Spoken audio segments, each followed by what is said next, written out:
Stella's Meza.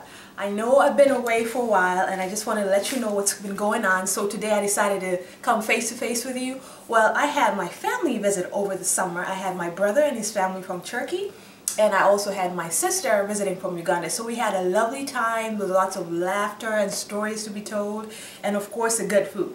So now that I've let you know where I've been, I want to bring you back with a big feast. Delicious, very easy to make. Today we'll be making some beef and lamb meatballs, and I will show you how to make that. I'll also show you how to make the sauce that goes over top of them, and we'll also be making some sweet mashed potatoes cooked in coconut milk, and then I'll also show you how to make a very quick curry. So to get started, I'll take you over the ingredients list. Alright, so let's look down here. Now what I have here is 1 pound of ground lean beef and 1 pound of ground lamb. Alright, and I went ahead and just put them in the bowl. I didn't mix them. Now if you had this refrigerated, you want to take it out at least 30 minutes before you start. That way your meat comes to room temperature. Okay, you don't want to cook it up while it's still cold, because what will happen is once you put it in the oil, it's going to seize up and become hard. You don't want that. And then over here I have around 3 tablespoonfuls of chopped coriander. I have here some breadcrumbs. I have here some ground almond, and then I have here some curry powder, some salt, some cumin, chili powder, cinnamon, and here's some ginger garlic paste. If you cannot find ginger garlic paste, just take some ginger, some minced garlic and pound it in a mortar and pestle. And you can also take some ginger, like about this much, an inch big, peel it. The best way to peel some ginger is put it in the refrigerator, and then it'll be nice and cold, and then just take a spoon, sides of a spoon, and peel the skin off, and then you can grate it, or you can cut it into little pieces, and then you can pound it together with garlic to make the ginger garlic paste. And then over here I have 2 slices of white bread. What I did is I went ahead and soaked them in a 1/4 cup of just regular milk, and then I let it sit and absorb that milk, and then I took the sides off of the brown part of the bread. I took it off, and then I just went ahead and tore it apart with my fingers. Alright, and this will act as a binder to the meatball. And over here I have 1 egg slightly beaten. And of course you can add pepper, freshly ground pepper to taste, and you can also add salt, and I think I mentioned that before. Now I'll show you over here on the pot. I have some sweet potatoes that I had already peeled. It's just regular American sweet potatoes, and then I put some water in there. What I'm trying to do, I have it on medium heat. What I'm trying to do is soften them a little. Once I feel like they're a little soft, I'm going to strain out the water, and then I'm going to add a 13.5 ounce can of heavy coconut milk. Don't use the light stuff. Don't skimp on that, because you want that full flavor of coconut. So 1 13.5 ounce can of heavy coconut milk. And then I'll also show you how to make the tomato sauce that goes over top of the meatballs, and then I'll also show you how to make a quick vegetable curry that's going to have green beans, peas, and carrots. Okay, and I'm not gonna, normally I'd put some potatoes in there, but because we're having some sweet potatoes here, I'm not gonna add those in there. So I'll take you over here and we'll get quickly started. Start mixing up the ingredients for our meatballs. So what I do is I just use a fork. Now you don't want to overhandle the meatballs. You don't want to like use your hands to squeeze them really hard, because what's going to happen, it's going to become dense. So I use a fork, and I find that fluffs it up nicely without making the meatballs dense. Okay, so what I'm doing is I'm just mixing that beef and the lamb together. That way everything is evenly distributed in the meatballs. You don't have just one, like some meatballs having just beef and others just having lamb. Alright, so what I do is I start with the dry ingredients, and I'm going to put in there some of those ground almonds. Now remember, for all the ingredients, the list, and I'm going to use a little bit at a time of the breadcrumbs. For all the ingredients, the measurements, and all the cooking instructions, including the pictures, please make sure to visit my blog. It's www.stellasmeza.blogspot.com. Now you can see me adding the list of spices I mentioned earlier, and I try and start with the dry ingredients first. And I leave a little bit of that of the breadcrumbs whatever is called for. I use half the amount in the beginning when I'm adding the dry ingredients, and then I'm going to add it in after I've already added the wet ingredients. But at first you put most of the dry ingredients in, the spices especially. Okay, I'm going to add in there some of that coriander, or cilantro as it's called here in the States. And remember, you want your cilantro to be roughly chopped because you want to be able to see the flakes of cilantro throughout your meatballs. I'm just turning as I put that in. So I'm going to start putting in, oh, my bad, I forgot about the ground pepper.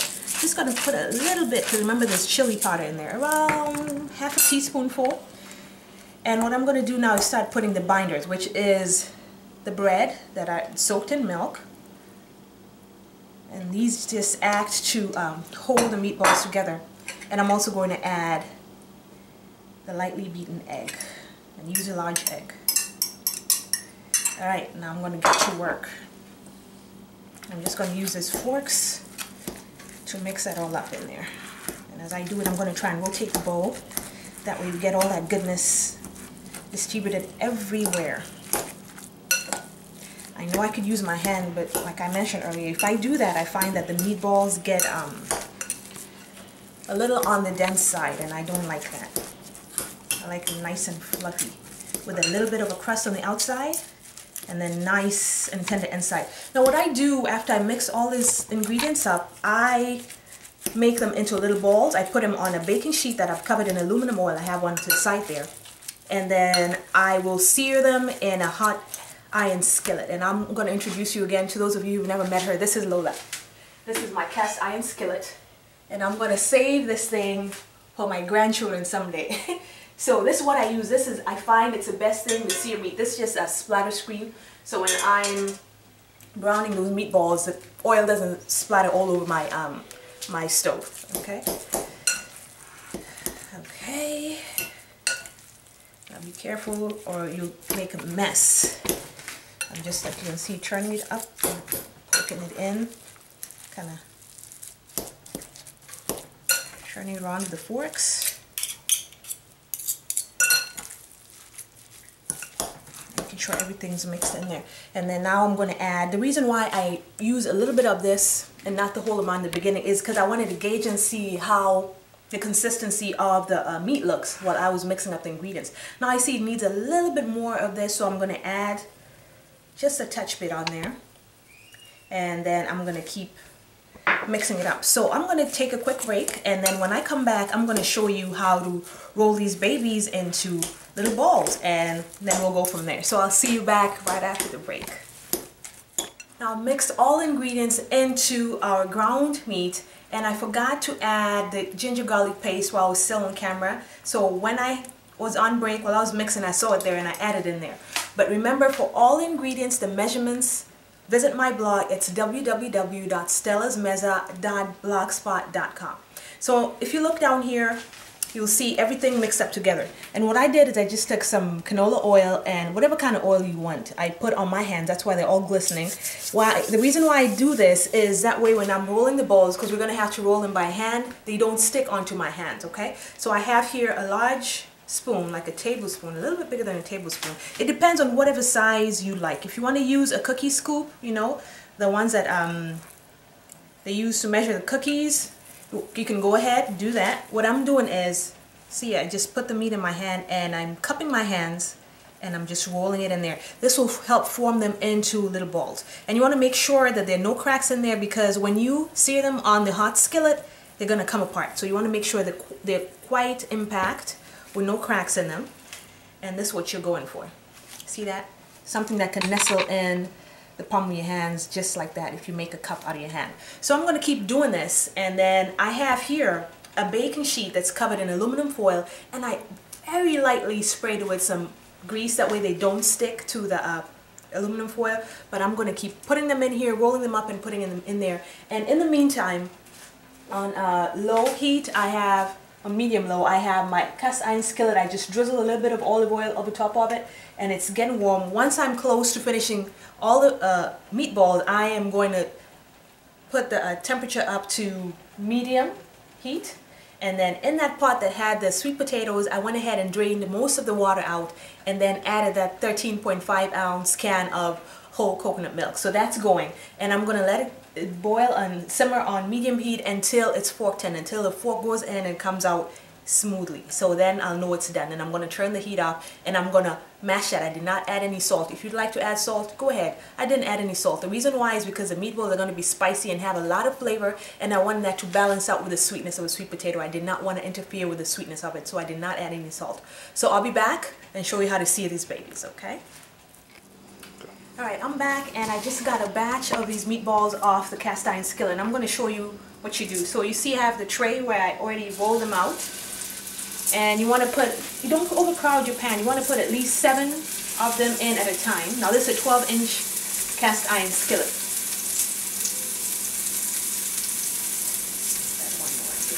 So what you do once you put them in there, do not disturb them, don't move them around, because the reason for that is if you move them around right as you put them in the oil, they're going to peel and stick to the pan, and you don't want that. So you just want to leave them alone, let them cook. What you want to do is use a fork to roll them around. After, give it at least 4 minutes, use a fork to roll it around and see if it's nicely brown. And keep turning until all the sides are nicely brown, and it should look like this. You see that? So once I'm done with this, I'm going to put it in the oven. I have my oven preheat to 200 degrees Fahrenheit, and I'll put them in there to keep them nice and warm and to brown them just a little bit more as I make the sauce for it. So we'll be right back, and I'll show you what to do and how to make the sauce. While in the oven, I have them at 200 degrees just to keep them warm and let them cook a little bit longer. But now I want to start making the sauce. In this pan here, and it's smoking, you hear that crackling? I have some oil, some olive oil on 3 tablespoonfuls, and in there I put some a stick of cinnamon, some garlic pods, and whole cloves, and that's what I'm taking out right now. The reason I put that in there is to infuse that oil with the flavors of these whole spices, but I don't want people chewing into them, so that's why I'm taking them out. And then to this hot oil, and then I also added like a teaspoonful of cumin seeds. And what I'm going to do now, that's a very hot oil, I'm going to add some onions to the mix, okay? And we're just going to try and cook these onions until they're light golden brown. And this is the base for our sauce that's going to go all over the meatballs. Okay. So once you see that it's starting to turn slightly brown, we're going to add, you don't want to burn, we're going to add the crushed tomatoes. This is at a 28-ounce can. Now what you can do, if you cannot find this, you can, it's going to splatter. And it's going to make a mess. Don't worry about that. I'll clean that up. You can buy some tomatoes, cut them up, and then pure them in your blender to get that consistency. Okay? And never mind the mess. I will clean that up. Comes off. Alright, it's a very simple recipe. I'm going to add a little bit of some basil just for that nice flavor. About a teaspoonful. I'm just going to add that in there. Oops. I'm excited, guys. That's all it is. It smells so good. Okay, I'm going to give it a nice stir. And then, because tomatoes are very acidic, and if you ever wonder why, if you cover something with foil, if you cover tomatoes with foil, it gives the foil a brown color. It's because of the acidity in the tomatoes. So to that, I'm going to add about a tablespoonful of sugar, just pure granulated sugar, to cut down that acidity. I'm going to add a little bit of salt, and I use kosher salt when I cook, about half a teaspoonful. And if you like your food saltier, go ahead and add a little bit more. But that's roughly how much I use to cook this recipe for the sauce. Alright, and then I'm going to add a whole carrot that's been peeled. It's cleaned and peeled, and I'm just going to add it in there. You're probably wondering, what is she doing? Well, that helps to cut down some of that acidity as well. So I'm going to let this simmer on medium heat I'm going to turn that up back to medium heat for 15 minutes. Once it starts bubbling, I'm going to take it and pour it over those meatballs that are in the oven. I'm going to turn my oven up to 350 degrees and I'm going to let it cook for 25 to 30 minutes, okay? Until everything is nice and hot and the flavors have gotten to know each other, the sauce and the meatballs. So I'll come back, let me clean up real quick, and I'll come back and show you. We're going to make some of that, a quick curry for vegetable curry. So I'll be right back with you. Let me clean up.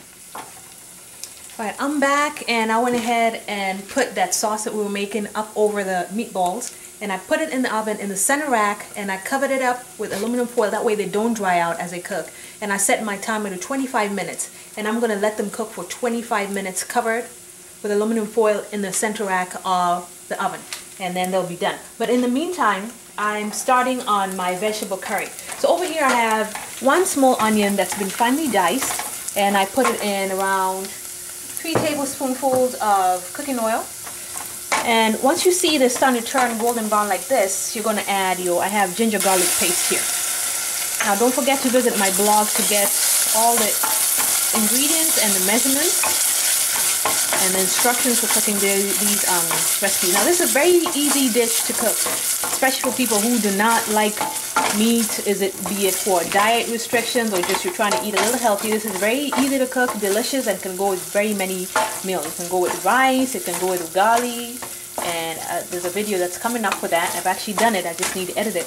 There's mashed potatoes, very delicious and a very easy thing to make. So what I have here is some cut green beans, some carrots, and some peas. And I would normally put potatoes in there, I dice them, but because I have some mashed potatoes, some mashed sweet potatoes that we're going to eat with this, I'm not going to do that today. And I'm going to show you here real quick before I forget. Over here, those mashed potatoes that I was cooking in coconut milk, I went ahead and drained out the excess coconut milk. First I started with water, and then I drained out that water, added a 13.5 ounce can of heavy coconut milk. So once the potatoes were fork tender, I tested with my fork and the fork went through really easy. I went ahead and drained it out, and I just use this, a potato masher, to mash them into the consistency that I want. Okay, so now you want to make sure that that ginger garlic paste is cooked. Give it at least 2 minutes to cook, because you don't want to eat raw garlic in your curry. That's not going to taste very good. Alright, so once you see it's not sticking on the sides and the onions are now nice and golden brown, all of them, I'm going to add the peppers. I have a red pepper, an orange pepper, and a green pepper. And I do that for color, because I like my food not only to taste good, but to look good as well. So I add that in there and I give it a stir. And then while it's still simmering, now I have, remember, the heat should be on medium-high. I'm going to start adding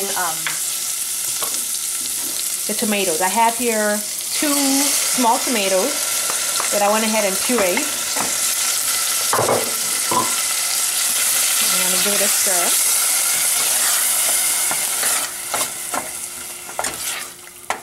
And I'm going to start adding the spices. I'm going to start with curry powder, coriander powder, and then I have here some garam masala that I'm going to add at the very end.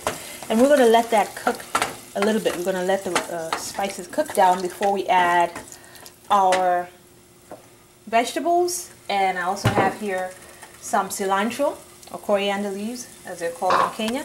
So I'm just going to let that cook down a little bit. Now, the reason why I'm not adding salt now is because I want to wait till the very end and taste it. Once I've added the vegetables and a little bit, I'm going to add a little bit of water, say about a ½ cup, because I want the sauce to be thick. If you want your sauce to be, like more sauce, say if you're using it to eat rice with, you can add up until a cup of water. And depending on how heavy you'd like your sauce, you can make a slurry. What is a slurry? A slurry is a combination of cornstarch, or corn flour as it's called in some places, and some water. And what that does is it thickens up your sauces. Now in Kenya we have a spice called Royco that I also sell in my online store on Amazon. So I'm going to include a link on the description box. If you want to use that to thicken your sauces, you can do that. So you can either add Royco. If you do not have that, you can make a slurry. Just 1 tablespoonful of corn flour, cornstarch, mix it up with some water, like a teaspoonful of water. Make a nice thick paste. Make sure you break it down nicely where there's no lumps in there.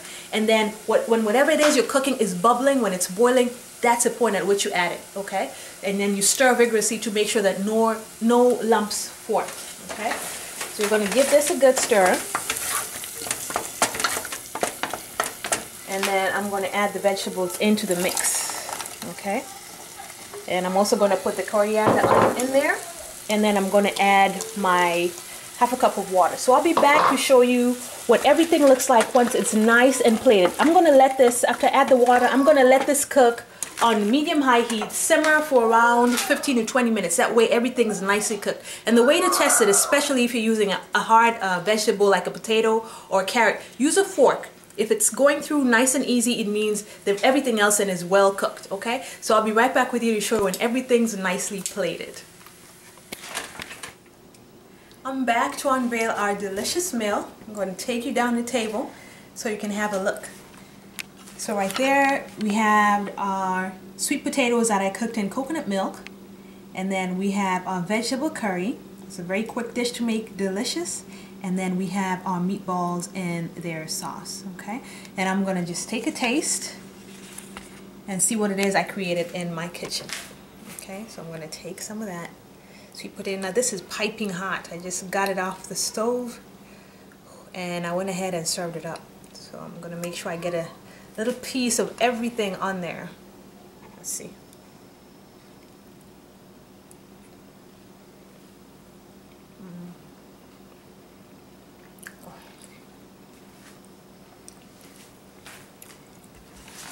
That is delicious. The meatballs have that crust on the outside from the searing we did on the cast iron skillet, and the inside is juicy and it crumbles in your mouth. And the vegetable curry is delicious. Very easy to make.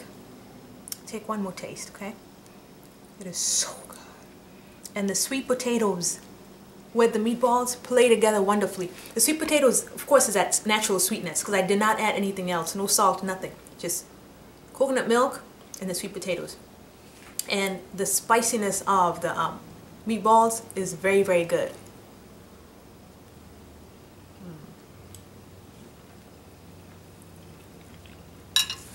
How easy does that get?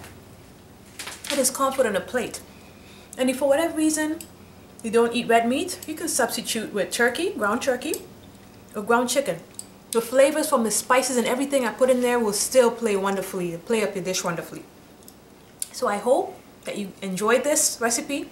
I hope you get to cook it sometime in your home. And if you like the video, go ahead and give it a thumbs up. Tell your friends, and to all my subscribers, I am very overwhelmed. I cannot believe how far we've come. Just the other day I was at 120 subscribers. Now it's, to me, that is a milestone. I'm over 1,000 and I'm so grateful. It's all because of you guys that I come back and keep doing these videos. So I really appreciate you. I want you to know that I love you so much from the bottom of my heart. So stick around. I have very many videos in the pipeline. So just come back next time. Let me take your taste buds on another culinary safari. Thank you for joining me, and karibu to Stella's Meza. Yeah.